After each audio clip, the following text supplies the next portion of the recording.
Thank you for joining us today at Evangel. We hope our ministry has impacted your life in a positive way. We'd like to invite you to join us for one of our services. On Sunday mornings, we meet at 9:30 a.m. and on Wednesday nights at 6:30 p.m. For more information, you can visit our website at www.evangelonline.net. Thank you for watching and enjoy the message.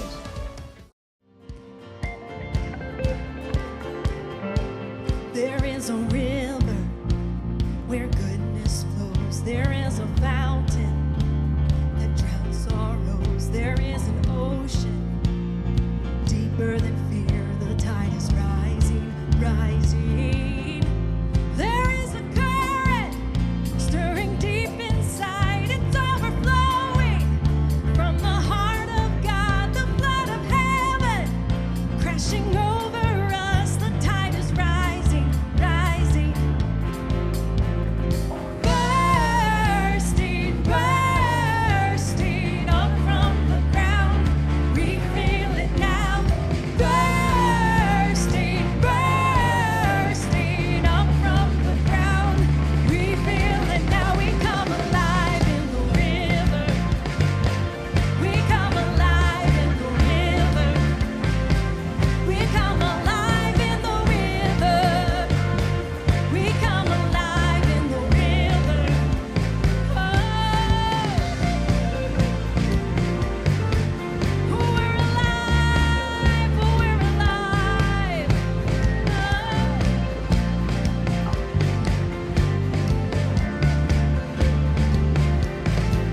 There is a current stirring deep inside. It's overflowing from the heart of God, the flood of heaven crashing over us. The tide is rising, rising.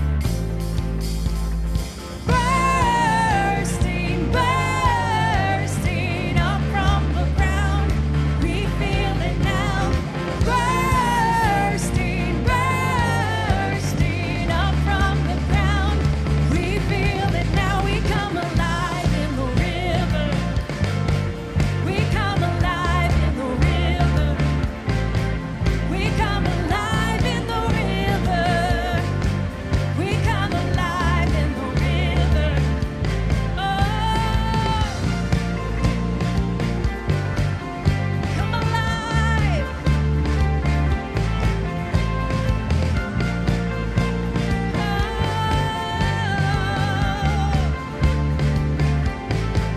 Break open prison doors. Set all the captive free. Spring up a well. Spring up a well. Spring up a well in me. Nothing can stop this joy. We're dancing in the streets. Spring up a well. Spring up a well. Spring up a well in me. Oh.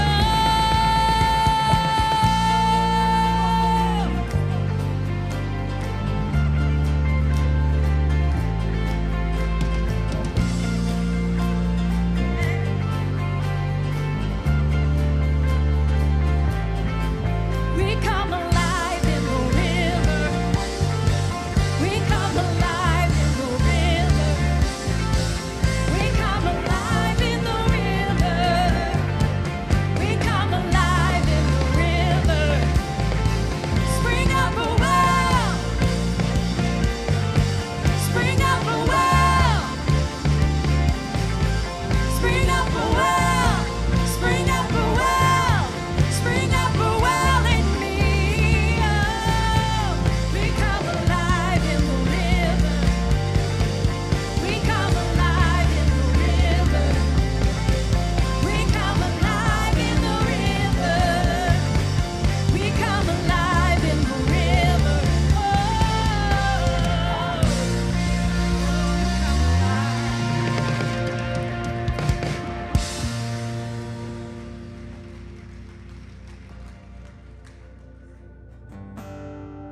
when this life is overwhelmed me and I feel like giving up, I will cling to all you've promised. will always be enough. When the world around me crumbles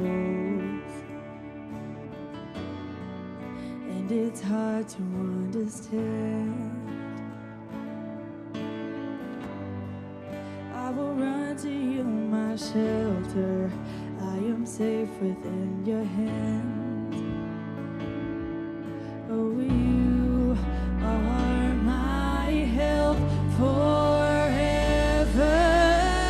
'Cause I will not fear. God, you are with me. I know you're near. You'll never leave me. I will trust in you alone.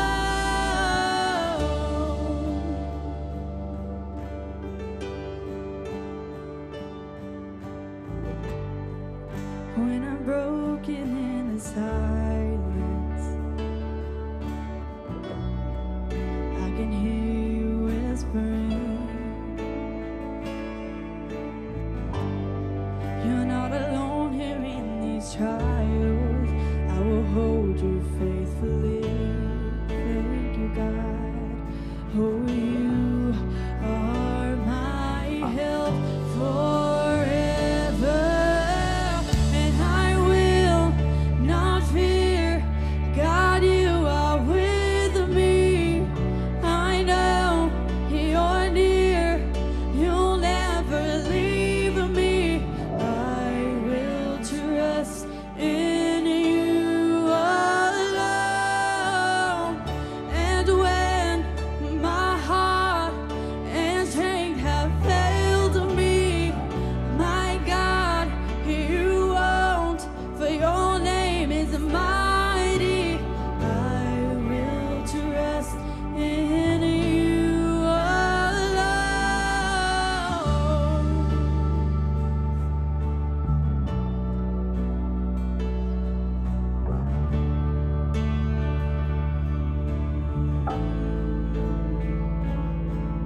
Oh, you are a fortress for the weak, the strength that carries me when I am on my knees. The cross reminds my heart to trust your faithfulness and love will always be enough. Oh, you are a fortress for the weak, the strength that carries me when I am on my knees. Oh, the cross reminds my heart to trust your faithfulness and love will always be enough. Whoa.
Why should I not trust you? You speak, and it is made.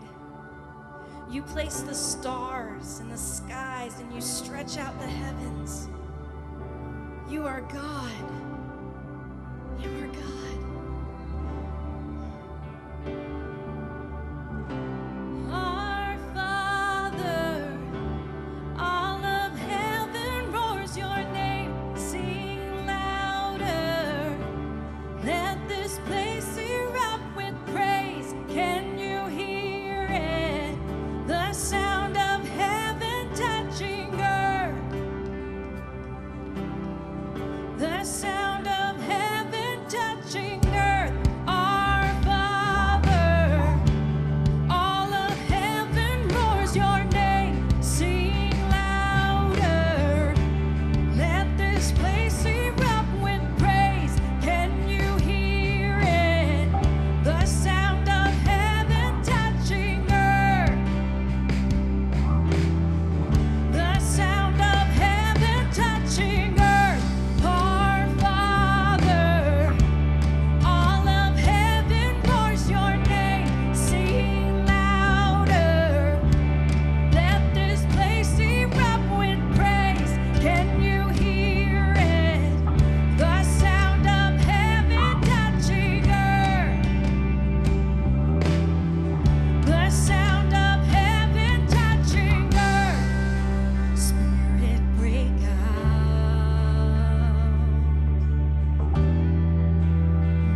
As you can tell from our Celebrate Recovery video, it's about much more than a chemical addiction. It's about any hurt, habit, or hang-up you might have in your life.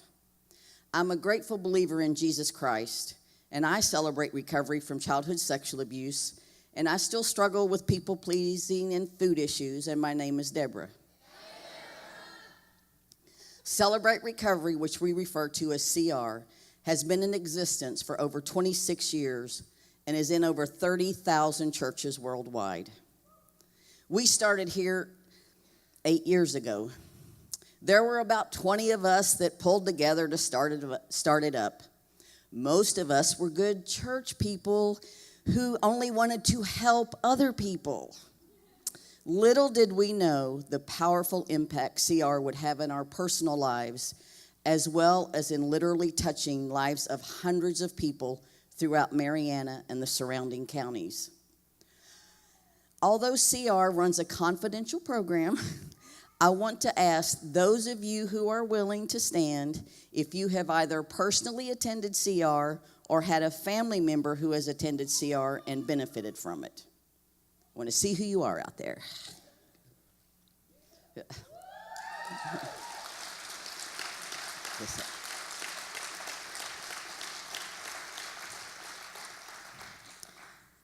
Seems to me at least a third of the church. Although the majority of participants are self-referred, I don't have to say all this because the pastor just said we get referrals from all kinds of agencies. In today's service, we want to emphasize that CR and recovery in general is about so much more than chemical addiction. As the video pointed out, in CRs worldwide, only about 1/3 of the people attend due to a chemical addiction. After all, chemical addiction is only a symptom of other hurts. Some of the synonyms for the word recovery are improvement, reconstruction, restoration, and readjustment. I think we agree that all of us have various life issues we are confronted with, and we benefit from some readjustment. Another significant part of CR is the program that addresses the issues of children and teens. Whatever we as adults are dealing with, our children have to face, although we don't like to admit that. Whether it's having a parent who uses and goes to jail and they end up in DCF custody, or living with parents who fight repeatedly and maybe end up in divorce with the child in the middle of a custody battle, or maybe it's the loss of a family member, or perhaps the child who has a parent that is so depressed or so angry that they are emotionally and at times physically unavailable. We have an incredible team that works with our children and our teens. Not only for recovery, but in what we refer to as pre-covery, to give children and teens coping skills that many of us didn't learn until well into our adulthood. We're going to start with a short slide presentation that shows a little of what goes on with the children, and then we will have 4 amazing testimonies that will show a few of the various life issues that can be addressed at CR. After the testimonies, I'll come back and speak for a few minutes, close out. I am a grateful believer and follower of Jesus Christ. I have recovered from living with my guilt and shame, and I struggle with codependency and people-pleasing, and my name is Jessica. I had a rough childhood that led to my parents' divorce, which led to being raised by a single parent and having to grow up too fast. Despite all that, due to the dedication and obedience of some very dedicated youth leaders, including Mike and Lynn Hodges and Deborah Willis, I came to know Christ in the 7th grade. I was on fire for God and even went on 2 mission trips in high school. However, after high school, I started running from God because I wanted to run my own life. I became involved in a relationship that I knew I shouldn't be in, and I stayed in that relationship for 7 years. During those 7 years, I ignored God's voice and continued to build walls around my heart. I didn't let people in at all, and for the most part, I stayed at home and didn't go out. Because of this, I became a very mean and bitter person and very judgmental. However, on August 25th of 2013, Deborah sent me a Facebook message and invited me to the last service of a revival they were having here at Evangel. At this point in my life, I was extremely miserable and I was desperate for something, anything to change in my life. So I went that Sunday night. Pastor's sermon was on the boulder in my life that was hindering me from God's potential in my life. And I knew exactly what that boulder was. It was my relationship. That night, after listening to the sermon, I responded to the altar call and met Deborah in that aisle. And right here, she prayed with me. And then, after that, she convinced me. I rededicated my life, and she convinced me that I was going to get baptized. That night, right there, in the clothes that I came wearing. After that night, I completely changed my life around. I went home that night and left my relationship and never looked back. I was sitting in church every week now, but I was still living with the guilt and the shame from my past and the things that I knew I had done that were wrong. I attended church week after week, hiding my past. I was the Christian who would sit there on that third row, and I thought that since God saved me, I didn't need to talk about my past. After all, He'd erased it, right? Deborah had invited me to attend CR many times, but I always thought that CR was for people with chemical addictions, and I wasn't one of those people. So Deborah invited me, and every time she did, I had an excuse. So January of 2016, a CR step study was coming around, and I was like, I'll just see what this CR thing is all about. Little did I know, my life has never been the same since. The most important thing that I have learned from CR is that Jesus did not intend us to go through this life alone. James 5:16 says, "Confess your sins to each other and pray for each other so that you may be healed. The earnest prayer of a righteous person has great power and produces wonderful results." CR has given me steps and principles to process my past hurts and given me tools to overcome them through Jesus Christ. Through CR, I have a sponsor and accountability partners who truly love me as I am and only want the best that Jesus has to offer me. Because of the steps, principles, tools, and support of CR, I have truly been healed. Thank you for letting me share.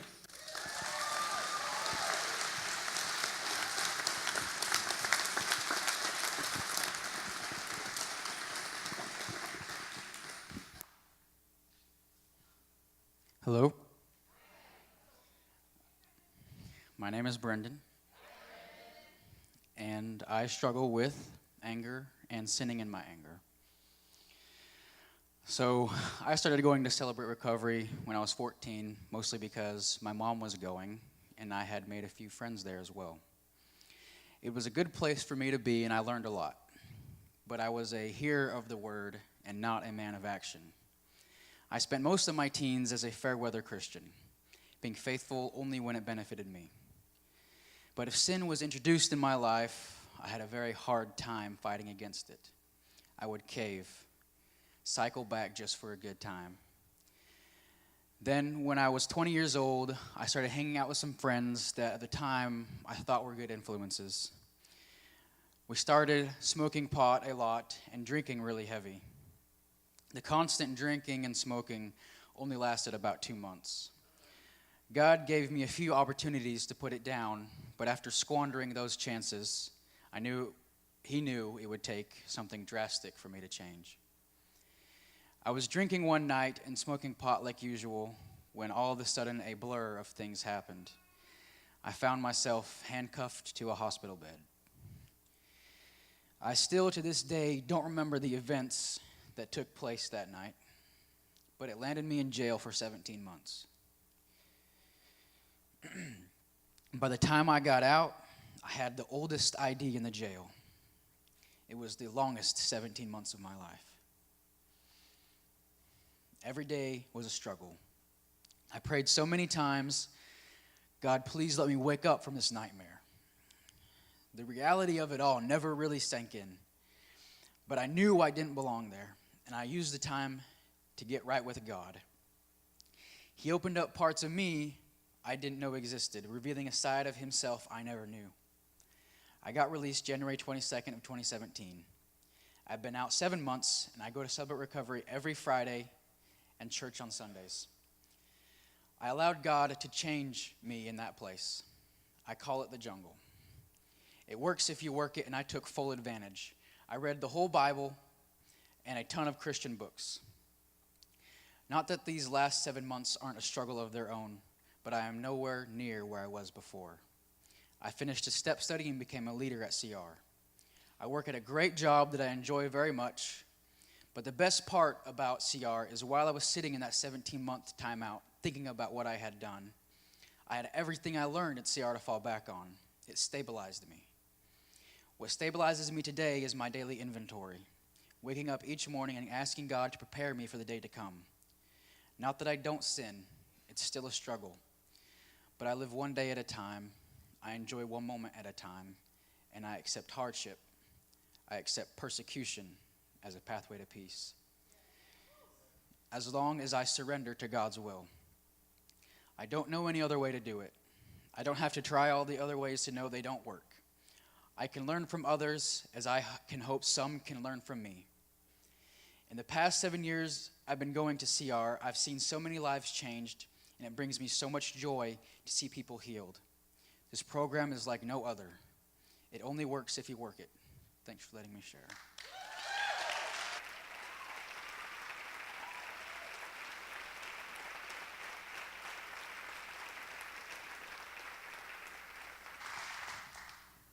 Okay, I'm a little nervous. Okay. Celebrate Recovery gave me hope when all was lost. My first meeting was in Jackson County Correctional Facility, August 2016. I found people who understood me and didn't judge me. Hi, my name is Nina, and I'm a grateful believer in Jesus Christ. I celebrate recovery from chemical addiction, dysfunctional relationships, and sexual abuse.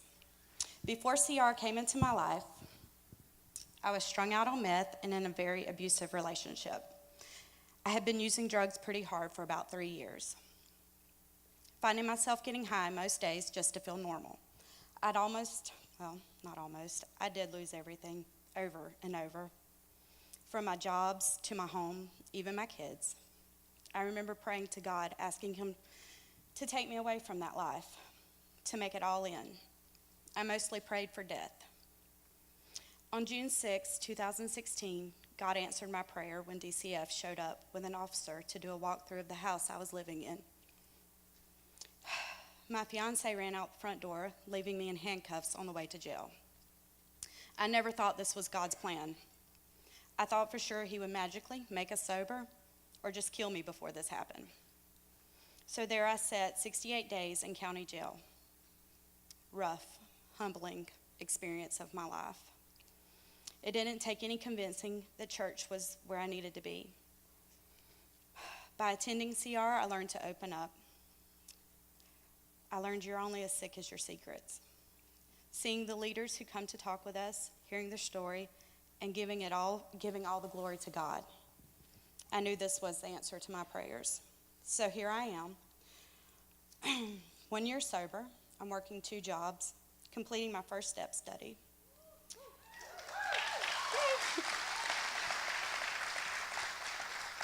God has restored my relationship with my parents and my family.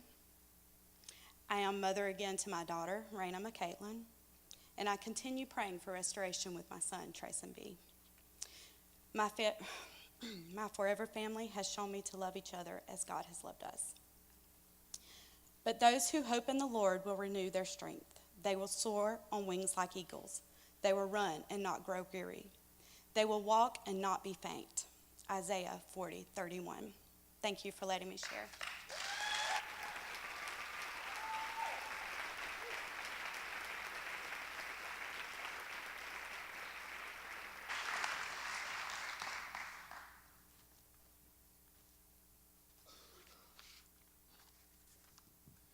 Good morning. I'm a grateful believer in Jesus Christ who has struggled with alcohol, sex, and video game addiction, along with PTSD, anger, and codependency. I'm currently working through rejection and acting out as a result and my name is Chris. Those of you that know me know that I am quite down to earth, and I just kind of call it how it is. When I was asked if I could do this brief testimony, I felt humbled and at the same time embarrassed. I don't have an awesome story with years of sobriety behind me. I'm someone who daily has to die to self. The moment that I think that I have it all under control is usually whenever Satan is able to get to me. I will try to condense the story of my life into a few minutes. Otherwise, we'd be here all day.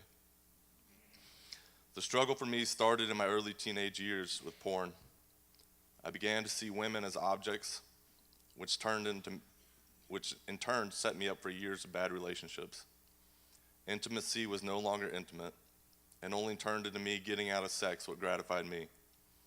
In turn, the one woman that I truly loved did not desire to be with me sexually.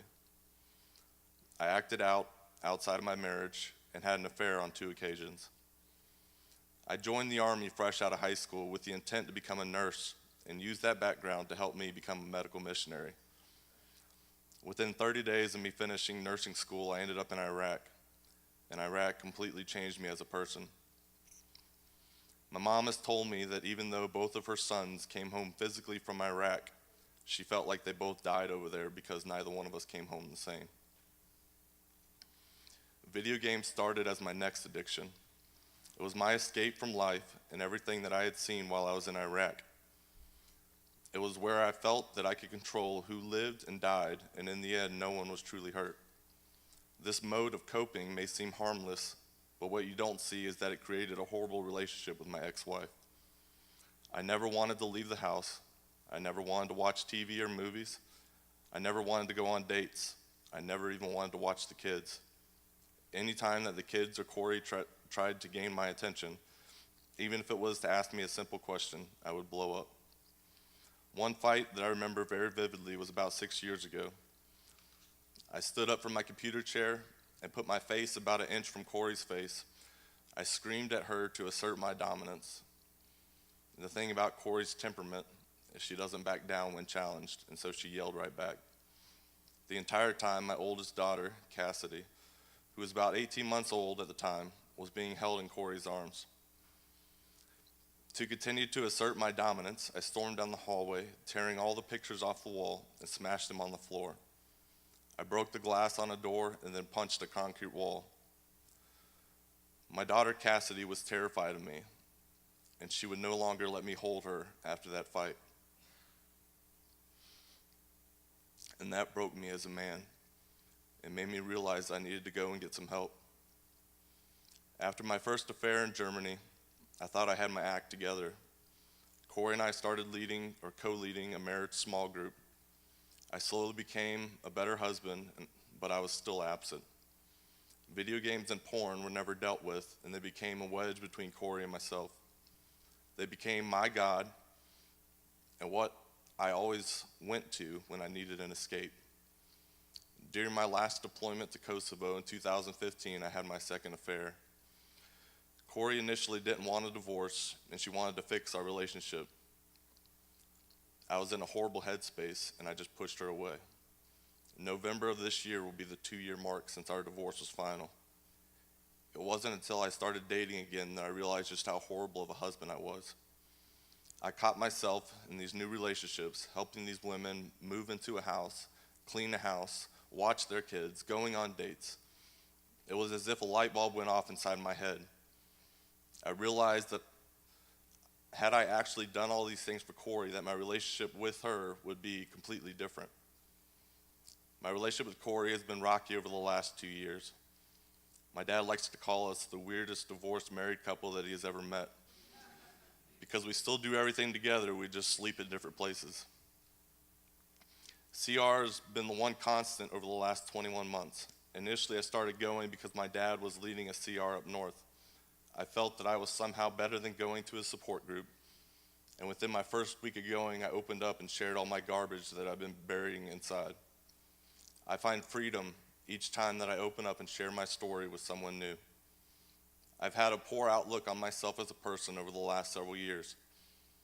I may look like I have my act together on the outside, but inside my head is a dangerous place. I'm still in the Army Reserves, and I have to be away from Mariana for a few weeks at a time. I find that during those times, my mind starts to go back to its old self. When I get back into town, CR is the one thing that I look forward to doing. It is a place that I can go and hold myself accountable. Each and every Friday, I feel challenged by all the people that are at CR. Many of them have no idea the influence that they've had on my life. I've struggled with my identity for the last few years, and I've allowed my sins to define who I am. I have thought that I will never be accepted due to my sins. So I'm going to leave you guys with two thoughts that have consistently helped me. And I'm just going to kind of ad-lib this part because I don't want to read it. Steve Furtick wrote a book called Unqualified. And that book really changed how I started to see myself. At one point in the book, he talks about, can you imagine getting to heaven? And he'd say, hey, where's Adam? Where's Eve? Where's Paul? Where's all these greats from the Bible? You want to see all these different people that you've read about. All these people have a name in the Bible. Now he said, can you imagine getting to heaven and there's a woman there? The only thing she's known as in the Bible is the adulterous woman. She doesn't have a name. She's not Mary. She's not Martha. She's written down in history forever as the adulterous woman. That's me.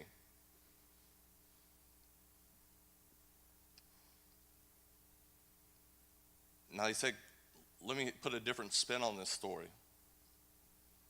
He said, what if whenever you get to heaven, you're like, hey, where's the adulterous woman? And everybody kind of looks at you and they're like, who are you talking about? You mean the woman that Jesus said, go and sin no more, and she went and sinned no more? Or you mean the woman that Jesus forgave?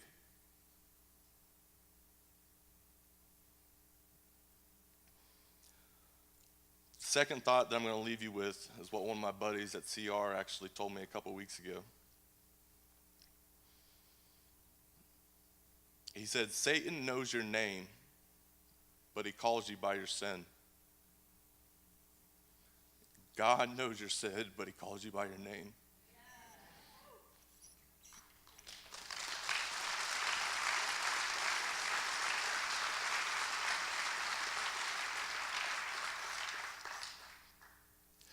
Don't allow Satan or other people to define who you are or determine your worth.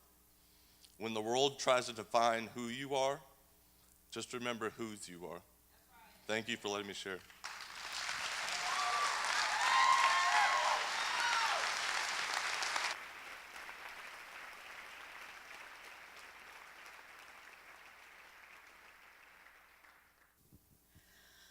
Over the last month, the devastating effects of storms are etched into all our minds and hearts.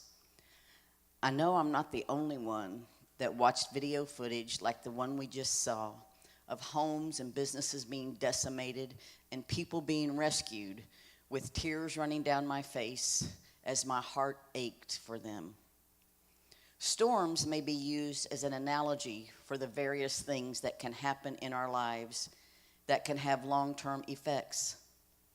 Like with Jessica, the divorce of her parents. Or with Brendan, who at 20 was doing what millions of other 20-year-olds have done, drinking and smoking pot with friends thinking it was harmless, when his life took a terrible turn and he ended up in jail for 17 months. Or Nina, who in dealing with the long-term effects of the destruction of the storm of sexual abuse, ended up in an abusive relationship and turned to drugs to dull the pain.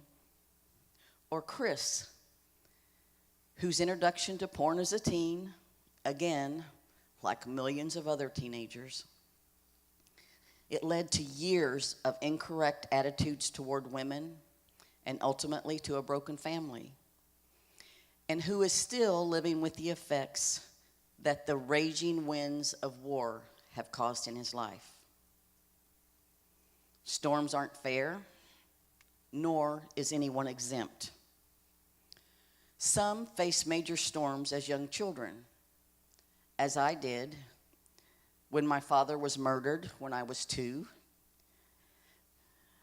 I lived with a mentally ill mother, and I was abused at 6. Others may go years and have a seemingly peaceful, storm-free life, but in a moment, tragedy strikes with the unexpected loss of a loved one, a terminal diagnosis, perhaps the loss of a job.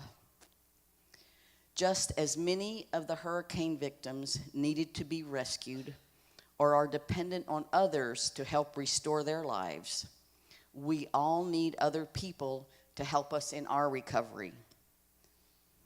But even if after all you've heard today, you are still hung up on the word recovery, call it your spiritual and emotional growth. When Jessica told me she was going to share James 5:16, I told her I also planned to reference it because I believe it is one of the cornerstones of CR.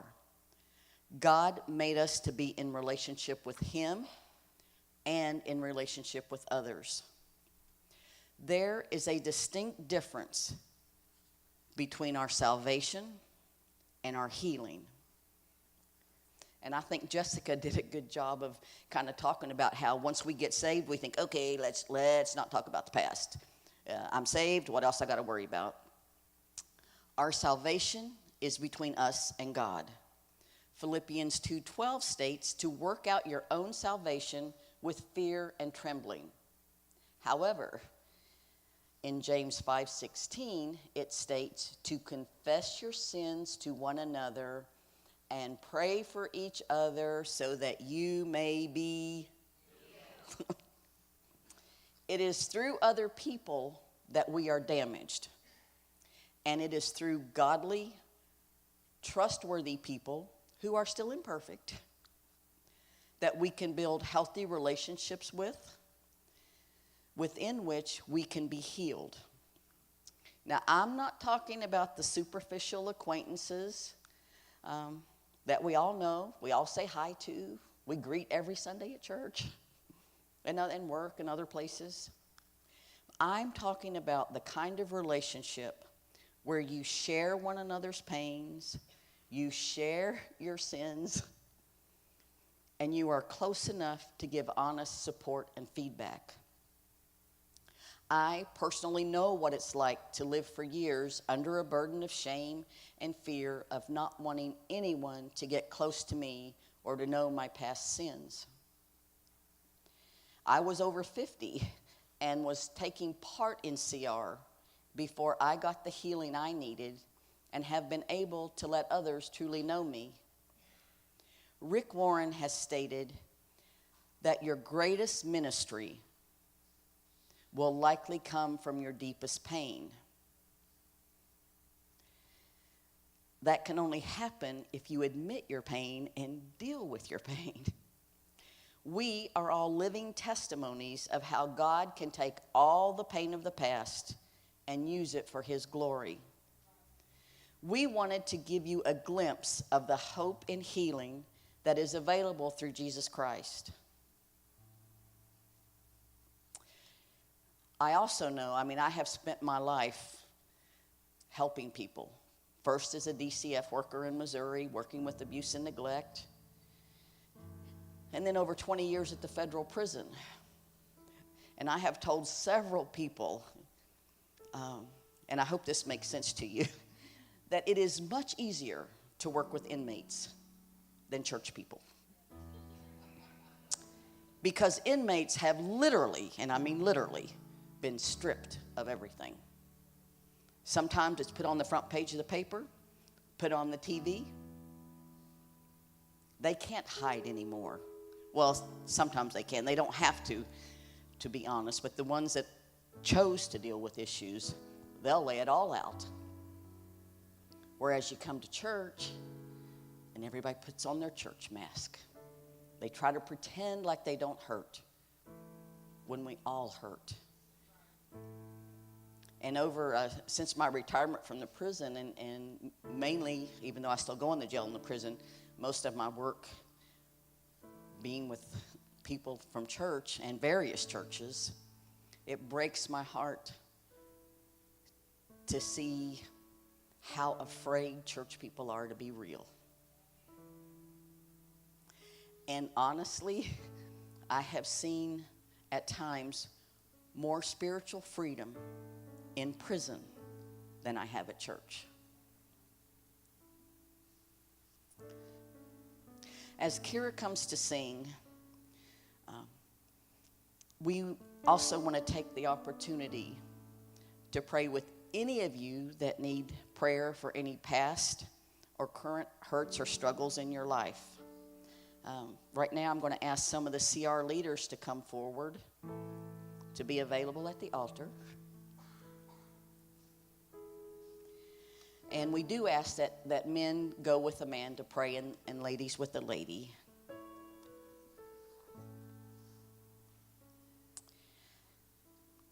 And I beg of you, please don't let anything stop you from coming forward if we can pray with you about anything.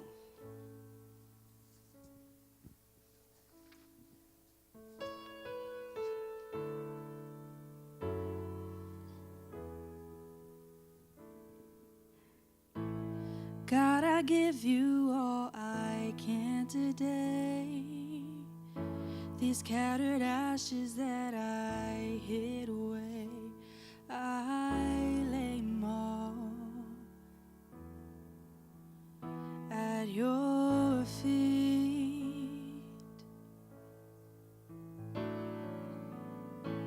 From the corners of my deepest shame, the empty places where I've worn your name, show me the love. I say I believe. Oh, help me to lay it down. Oh, Lord, I lay it down. Oh, let this be where I die, my Lord, with thee crucified, and be lifted high as my kingdoms fall, once and for all, once and for all.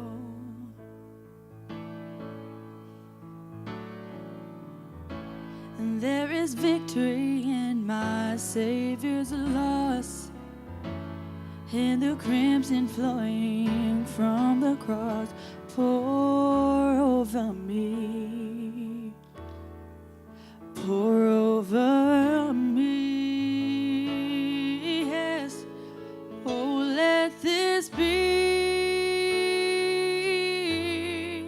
where I die,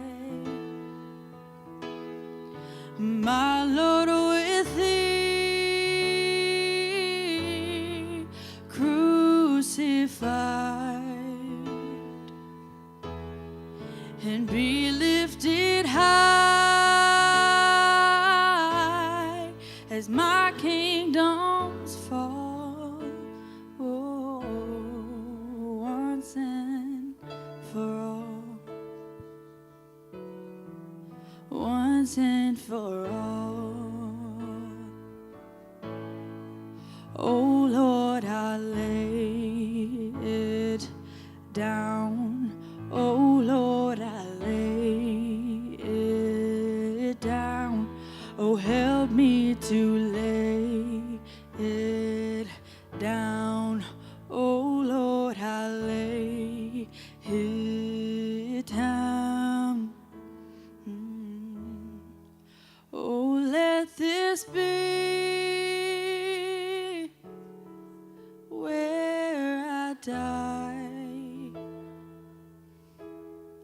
my Lord, with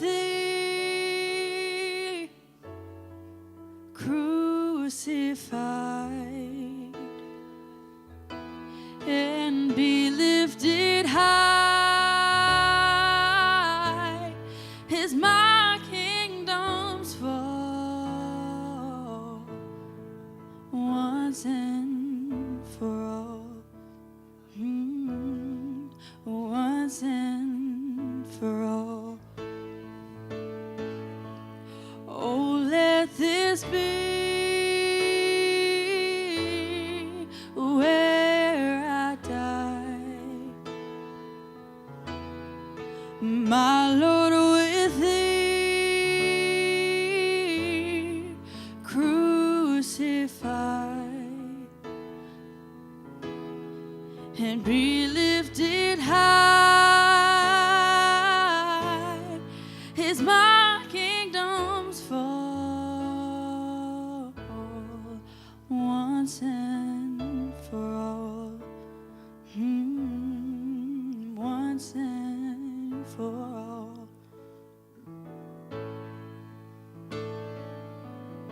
For there is victory in my Savior's loss. Oh, and the crimson flowing from the cross pour over me, pour over me, yes. Oh, let this be where I die, my Lord, with thee crucified and be lifted high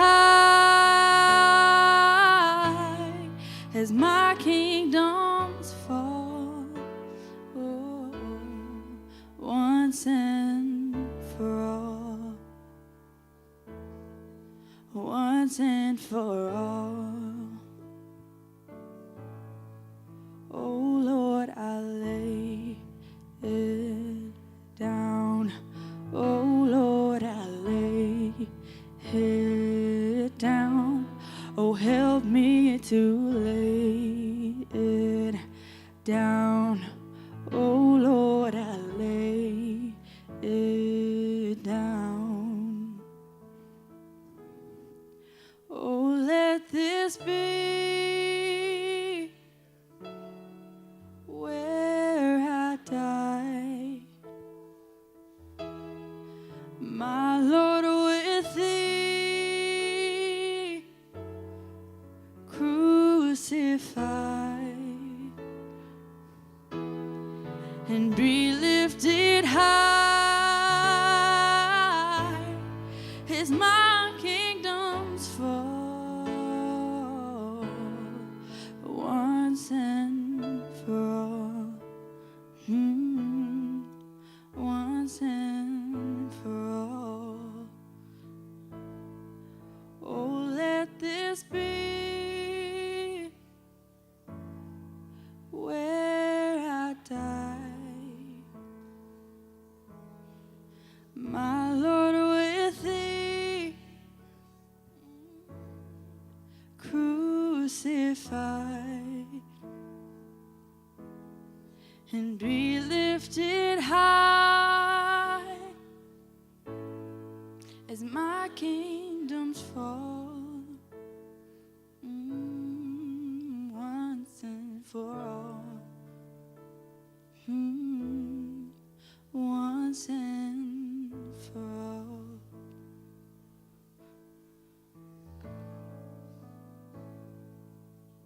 Isn't this what God's house is supposed to be? A house of prayer, a house of healing.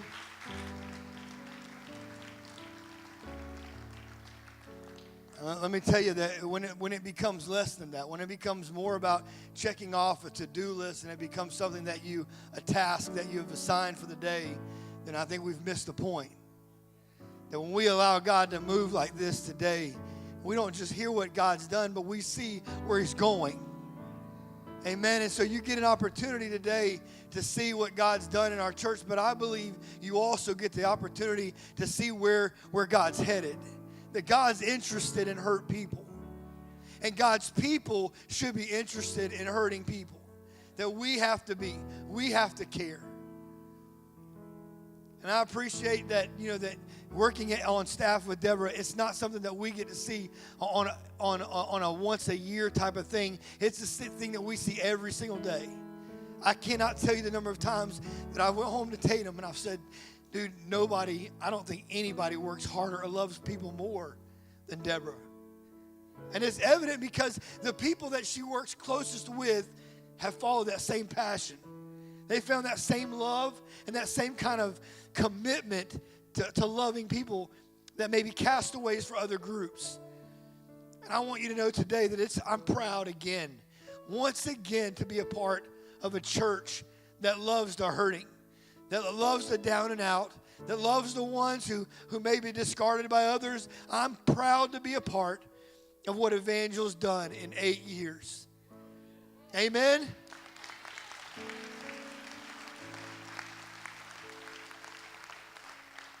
But more than that, I can't tell you how excited I am for the future. Because in 8 years, I wonder how many more lives are going to be changed. How many more stories get to be told. How many more eternities get to be changed because of the love of these people, because of the love of this church.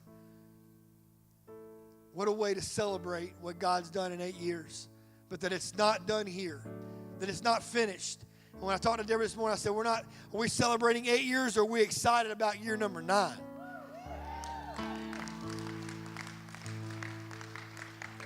And her answer is, we're excited about year number 9. We're going into 9. We're not just celebrating 8. We're celebrating what God's going to do in number 9. Celebrate with us today. Let's all stand all over this house. And for one moment, let's give God praise for what He's done in these lives, for what He's done in so many. Let's give Him glory. Give Him honor. Let's pretend like He's God. Not like this is a touchdown, like it's God. Come on, somebody give Him glory this morning. Like He deserves it. Like He heals broken people. Like He changes folks. God, we stand in amazement of who You are. We stand, God. We stand in awe, God, of what You've done. But God, we're not just celebrating what You've done. God, we're celebrating what's to come in faith, God. We're seeing the things as though they are. Even though they haven't happened, God, we see them. God, we thank You for the lives that are changed. We thank You for the souls that are reached.